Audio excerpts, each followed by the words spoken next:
जातीय जनगणना का मतलब है डॉक्टर अंबेडकर के जाति विहीन शोषण विहीन समाज की स्थापना का जो मिशन है उसका विरोध करना है। क्योंकि डॉक्टर अंबेडकर जी चाहते थे ऐसा समाज बने जो जाति विहीन हो और शोषण विहीन हो। डॉक्टर अंबेडकर के इस मिशन को पूरा करने का काम आदरणीय प्रधानमंत्री नरेंद्र मोदी जी की सरकार वो तमाम योजनाएं ला करके किया है जो आर्थिक रूप से बराबरी देने का, चाहे वो गैस सिलेंडर चूल्हे बांटने हो मुफ्त में, या जो है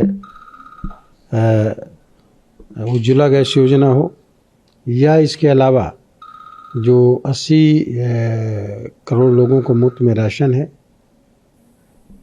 किसानों को किसान निधि सम्मान है, 50 करोड़ जनता को मुफ्त में इलाज है, और प्रधानमंत्री आवासीय शहरी योजना, ग्रामीण योजना, ये सारी जो सुविधाएं हैं, तो इसका बड़ा फ़ायदा जो है जो अनुसूचित जाति, जनजाति, पिछड़े वर्ग, अति पिछड़े वर्ग के और अपर कास्ट के गरीब तबके को इसका फ़ायदा मिला, लाभ मिला है।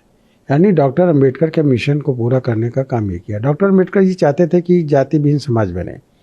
इसके लिए आरएसएस काम कर रही है जाति विहीन समाज की स्थापना के लिए। आरएसएस में जाति आधार पर जो टाइटल लगते हैं उन्होंने रोक लगा दी है।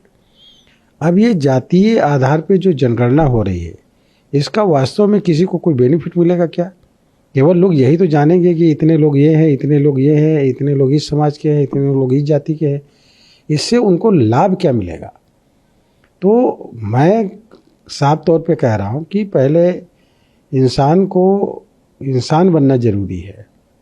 और डॉक्टर अंबेडकर के हिसाब से अगर देखा जाए तो इसीलिए उन्होंने समयबद्ध तरीके से एक आरक्षण तय किया था और उसका बेनिफिट लोग मिल ले, फ़ायदा ले।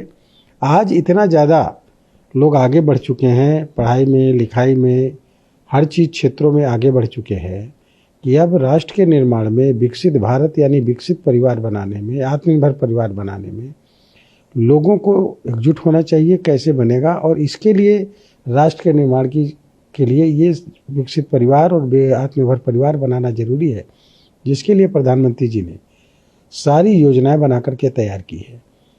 ये लोग राजनीतिक अस्थिरता पैदा करने के लिए, जब कभी देश आगे बढ़ने का प्रयास करता है, विकसित होने की तरफ जाता है, तो आज पूरी दुनिया में जो भारत देश है इसका की बड़ी पॉपुलैरिटी बढ़ रही है। दुनिया के तमाम अभी G20 में जितने कंट्री शामिल हुए सब आदरणीय प्रधानमंत्री नरेंद्र मोदी जी की तरफ देख रहे थे और उनके नेतृत्व में आगे बढ़ने का काम कर रहे थे। क्योंकि माननीय प्रधानमंत्री जी ने कहा, एक पृथ्वी, एक परिवार, एक भविष्य।